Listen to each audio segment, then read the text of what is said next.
Assalamualaikum warahmatullahi wabarakatuh. Alhamdulillah. Innal hamdalillah nahmaduhu wa nasta'inuhu wa nastaghfiruh wa na'udzu billahi min syururi anfusina wa min sayyiati a'malina. May yahdihillahu fala mudilla lahu wa may yudlil fala hadiyalah. Asyhadu an la ilaha illallah wa asyhadu anna Muhammadan abduhu wa rasuluh. Amma ba'du. Alhamdulillah, di kesempatan yang berbahagia ini Allah beri kenikmatan yang luar biasa dengan dihidupkan kembali kita dari kematian sejenak. Alhamdulillahilladzi ahyana ba'dama amatana wa ilaihin nusyur.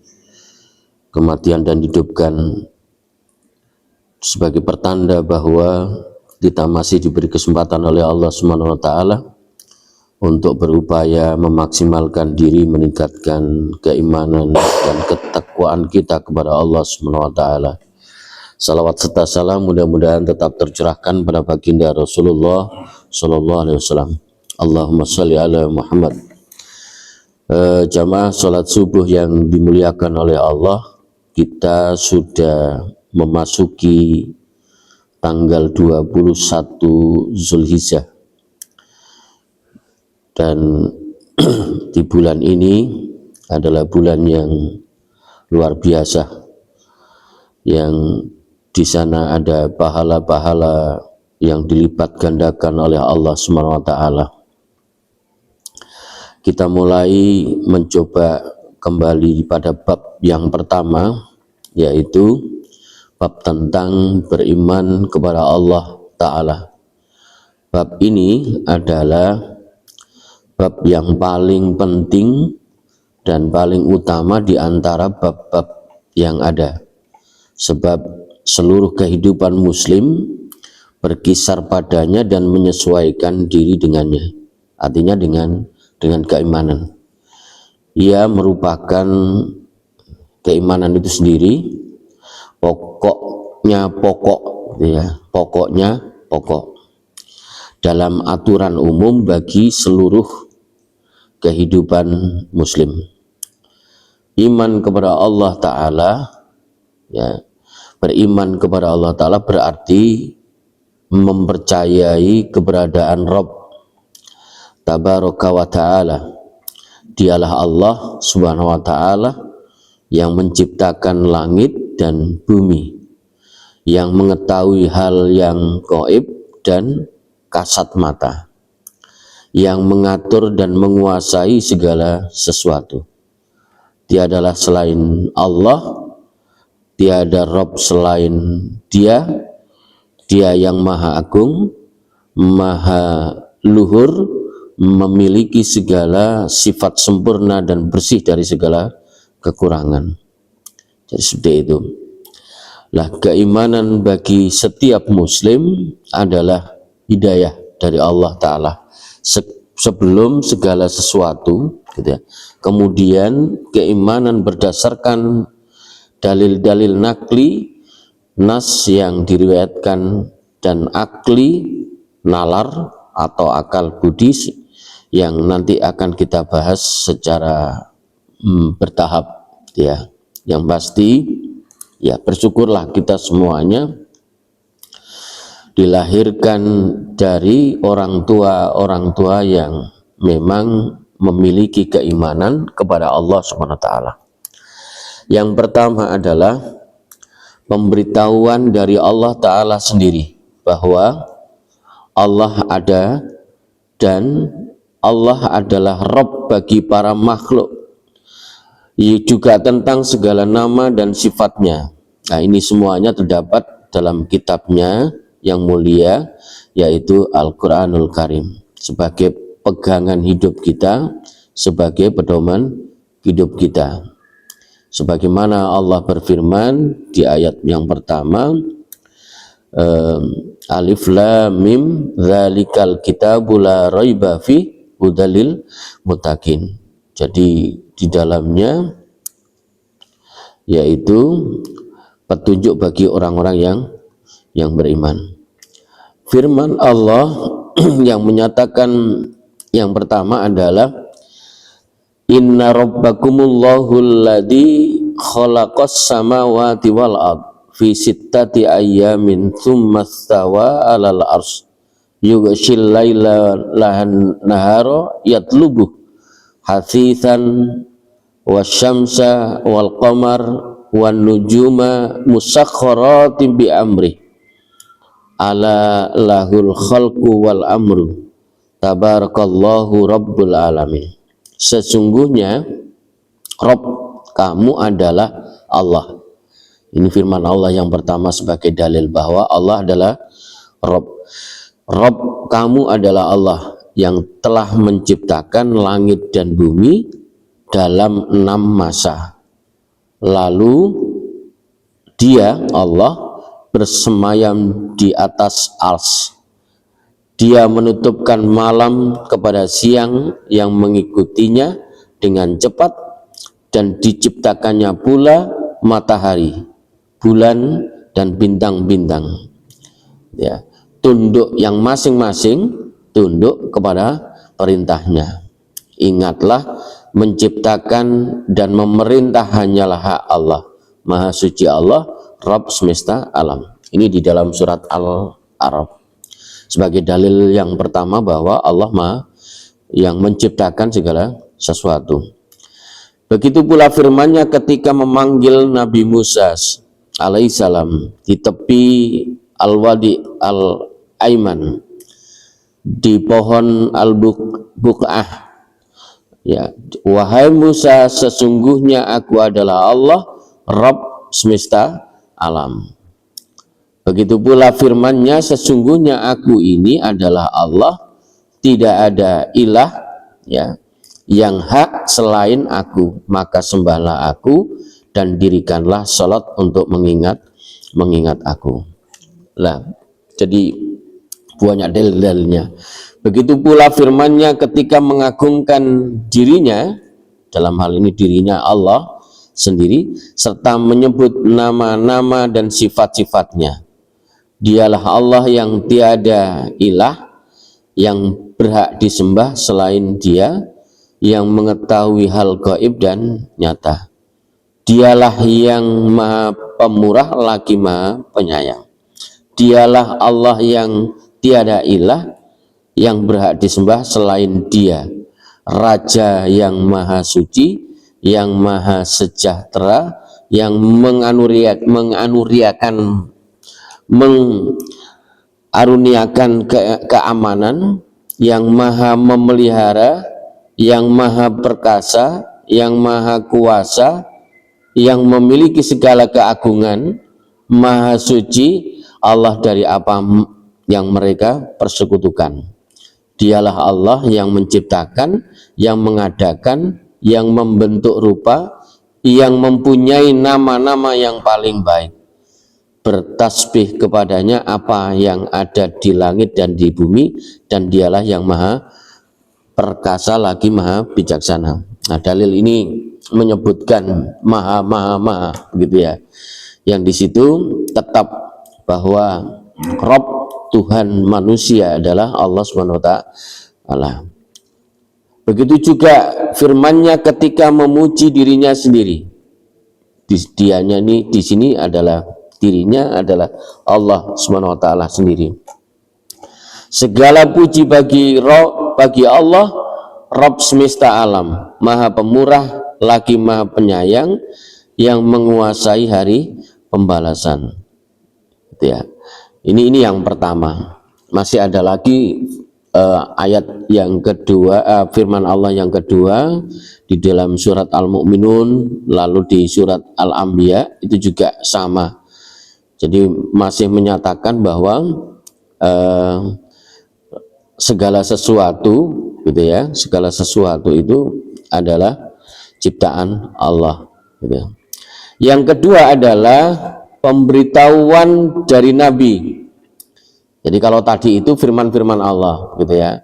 Yang kedua ini adalah pemberitahuan Nabi dan Rasul gitu ya, yang berjumlah sekitar 124.000 4.000 bahwa Allah itu ada.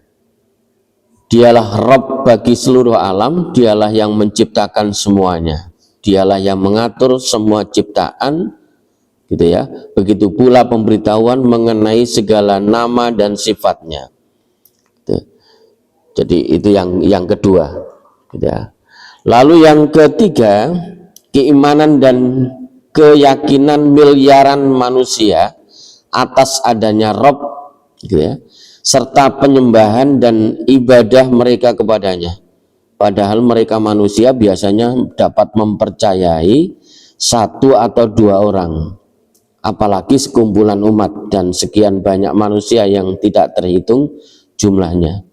Terlebih lagi adanya penguat berupa dalil secara akal dan fitrah atas kebenaran Rabb yang mereka yakini, mereka sembah dan mereka taati. Gitu. Dan berikutnya yang keempat, pemberitahuan oleh jutaan ulama tentang keberadaan Allah, tentang segala sifatnya, namanya, gitu, bahwa dia adalah Rabb, gitu. Lah, itu dalil naklinya, gitu ya. Dalil nakli itu adalah dalil yang berasal dari firman Allah tadi, itu yang pertama. Yang kedua adalah dari para nabi dan rasulnya, termasuk dalil-dalil yang lain.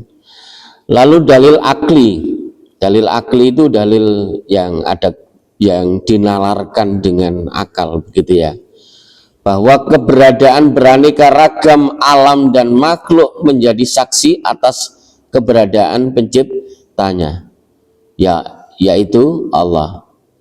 Pasalnya di alam semesta ini tidak ada yang mengklaim sebagai pencipta ataupun yang telah mewujudkan seluruh alam.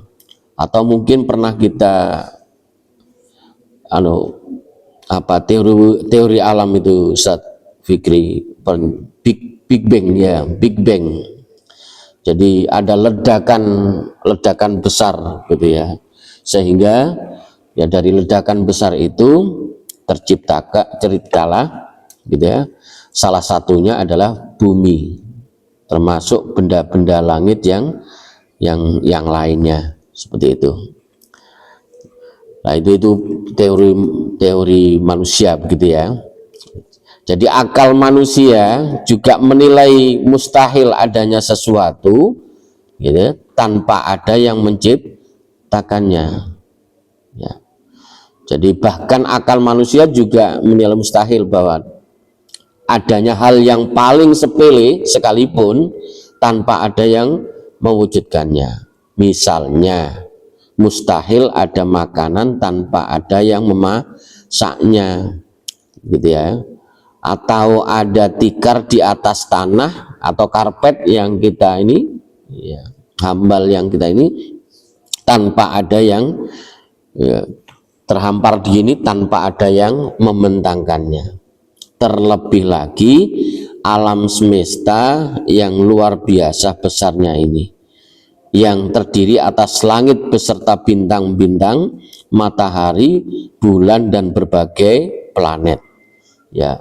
Ya kalau kita lihat, mungkin coba kita lihat sekarang ini kan di HP, melalui HP, bagaimana ukuran bumi kita dibandingkan dengan ukuran matahari, gitu ya.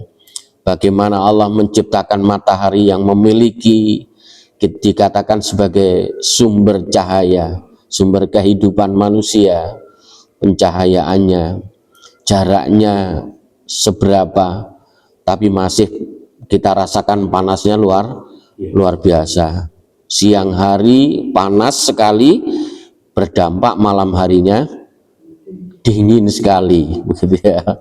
Jadi kalau tadi malam Ustaz Fikri nggak ada yang jaga malam yang tidak jaketan, gitu ya, sampai kemulan sarung, gitu ya, karena dinginnya luar biasa, gitu. Lah, yang kedua, keberadaan firman Allah yang kita baca dan kita renungkan serta kita pahami makna-maknanya. Nah, ini juga memerlukan akal pikiran. Ini semuanya merupakan tanda keberadaan Allah SWT, karena mustahil ada suatu ucapan tanpa yang mengucapkannya, ataupun ada sesuatu perkataan tanpa yang mengatakannya. Bahkan kan dikatakan pada saat Rasulullah menyampaikan firman Allah, ya Rasulullah dikatakan sebagai tukang sihir karena kalimat-kalimat yang luar biasa, yang saat itu berperangnya lawannya adalah para penyair gitu ya, termasuk mungkin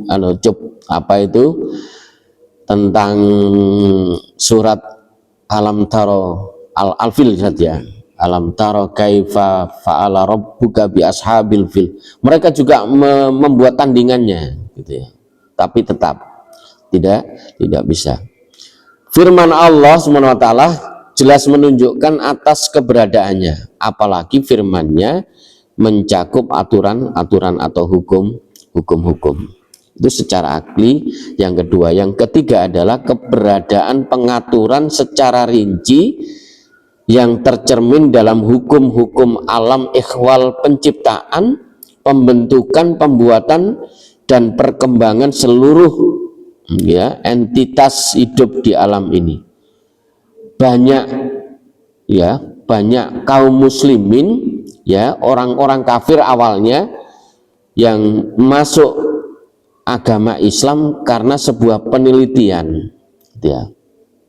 Apa yang ada di dalam Al-Quran dibuktikan melalui penelitian secara ilmiah, sehingga mereka masuk agama Islam. Kalau kita ini Islamnya Islam apa? Islam keturunan gitu ya, Islam keturunan. Bisa jadi kalau kita ini mungkin dilahirkan dari orang yang beragama Buddha, ya Hindu atau Kristen, bisa jadi ya tetap mengikuti agama orang tua kita. Tapi alhamdulillah kita dilahirkan gitu ya dari orang tua yang sebelumnya punya keimanan.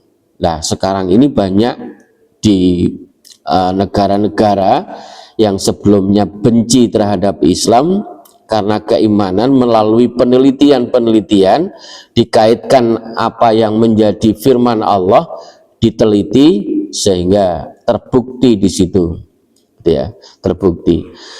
Jadi itu sebagai bentuk keimanan kita. Jadi yang pertama gitu ya, yang pertama kita bahas tadi di bab pertama adalah beriman kepada Allah Subhanahu wa taala. Dan ini merupakan hal yang paling penting, pondasi bagi seorang muslim. Insya Allah di kesempatan berikutnya kita akan masuk ke bab yang kedua, yaitu mengimani bahwa Allah Ta'ala adalah Rabb bagi segala sesuatu. Rabb itu mengatur segala sesuatu. Rabb, maha mengatur. Sama halnya duduknya Rizka dan Vira itu jangan dikira kebetulan seperti kita ini saat ini kebetulan, tidak, tapi semuanya atas pengaturan Allah Subhanahu wa taala. Tidak ada yang kejadian yang ada di langit dan di bumi ini semuanya kebetulan. Makanya jangan mengatakan bahwa kebetulan saya ketemu sampean. Bukan kebetulan, tapi qadar Allah, takdir Allah ketemu dengan sampean, begitu. Karena semuanya itu diatur oleh Allah, tidak ada yang kebetulan gitu ya. Kebetulan saya misalkan tidak. Jadi itu mungkin sebagai awal dari bab yang pertama, yaitu tentang keimanan. Sekali lagi mudah-mudahan keimanan kita, keyakinan kita bahwa Tuhan kita adalah Allah Subhanahu wa ta'ala yang menciptakan segala sesuatu yang ada di langit dan di bumi. Dan insya Allah ya bab yang kedua, yaitu maha mengatur segala sesuatu yang ada di langit dan di bumi. Kita akhiri dengan membaca hamdalah. Alhamdulillahirabbil alamin. Subhanakallahumma bihamdika asyhadu an la ilaha illa anta astaghfiruka wa atubu ilaik. Wassalamualaikum warahmatullahi wabarakatuh.